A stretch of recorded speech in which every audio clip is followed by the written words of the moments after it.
Prosseguindo no nosso estudo em eletromagnetismo, o tópico que agora estamos abordando é o da força magnética. Nós vamos entender como ela se processa e para isso vamos estudar o campo eletromagnético como um todo, tanto a parte elétrica quanto a magnética do campo. E nossa intenção é entender o comportamento da corrente elétrica, que são cargas em movimentos, na presença do campo eletromagnético. E vamos chegar a elucidar a relação entre o campo magnético e a corrente elétrica. Para isso vamos assumir que temos um espaço, e nesse espaço há um campo elétrico E e um campo magnético B presente. Há também uma carga positiva, Q é maior que zero nesse espaço, e ela vai sofrer, segundo a lei de Coulomb, uma força elétrica. Fe é igual a Q vezes E. F e E são paralelos, ou seja, têm a mesma direção e seguem no mesmo sentido, a mesma orientação. E é muito natural esse paralelismo entre força e campo. Encontramos isso também no campo gravitacional. A força gravitacional é igual a massa vezes a aceleração do próprio campo gravitacional. Diretamente na relação de força, força é igual a massa vezes aceleração. A aceleração também é um vetor e está paralelo a um vetor força. Não pode ser diferente na força elétrica. Já a força magnética ela é elucidada de maneira experimental. Experimentalmente sabemos que um campo magnético B exerce uma força sobre uma carga se esta carga estiver em movimento. Ou seja, se a velocidade não for nula. Se ela não estiver em movimento, ou seja, a velocidade nula não vai ter força sobre a carga. De forma que vamos ter Fm igual a QV produto vetorial B. O produto vetorial impõe que a direção da força é sempre perpendicular ao plano dado por V e B. Então podemos fazer uma composição da força no campo eletromagnético. Uma força dada pelo campo elétrico e uma força dada pelo campo magnético, ou seja, uma força elétrica e uma força magnética. A força elétrica independe da velocidade da carga e realiza trabalho sobre a carga mudando a sua energia cinética. Já a força magnética, ela depende da velocidade da carga, ou seja, do movimento. E esta muda a direção do movimento, mas não muda a magnitude do movimento. Ambas as forças são expressas em uma única força, o que nós conhecemos como equação de Lorentz.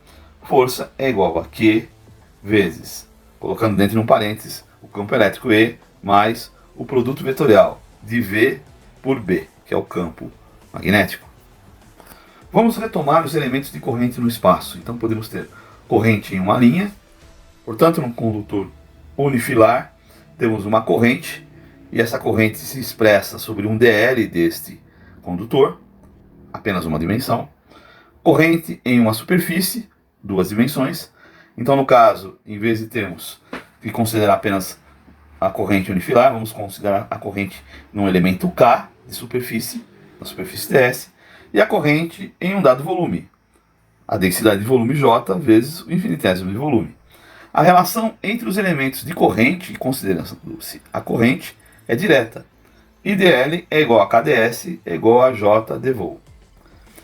Se nós considerarmos V como velocidade de deriva da carga em um condutor, nós podemos avançar para o que já conhecemos em termos de densidade de corrente, J é igual a ρ vezes a velocidade de deriva. Vamos reescrever a igualdade da relação dos elementos de corrente que nós fizemos anteriormente. IdL igual a KdS igual a J dV. Podemos então pegar IdL e fazer igual a ρ V dV é igual a dQ vezes V. Isso é direto. Destacando dl sobre dt, ou seja, dl sobre dt tem estrutura de velocidade. Esta análise nos leva a assegurar que IdL é igual a dq vezes V.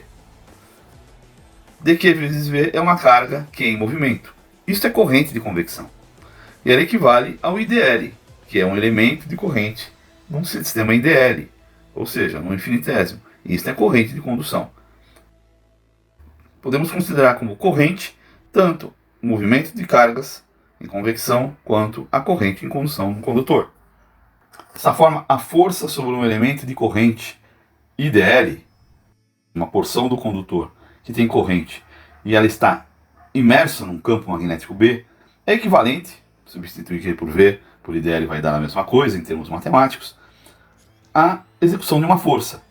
dF, infinitésimo de força, é igual a I, vetor dl, produto vetorial B. Se isso acontecer em um circuito fechado, ou seja, corrente circulando no circuito fechado, podemos integrar isso em relação a L. E o resultado é F é igual a integral de linha fechada sobre L de I dL produto vetorial B. Além das relações de força, tanto para K ds quanto para J dV. Assim, força é igual a integral de superfície de K ds produto vetorial B, e força também é integral sobre volume de J dV produto vetorial B. Portanto, o campo magnético é a força por unidade de elemento de corrente, seja esse elemento de corrente unifilar, seja esse elemento de corrente superficial, seja esse elemento de corrente o volume.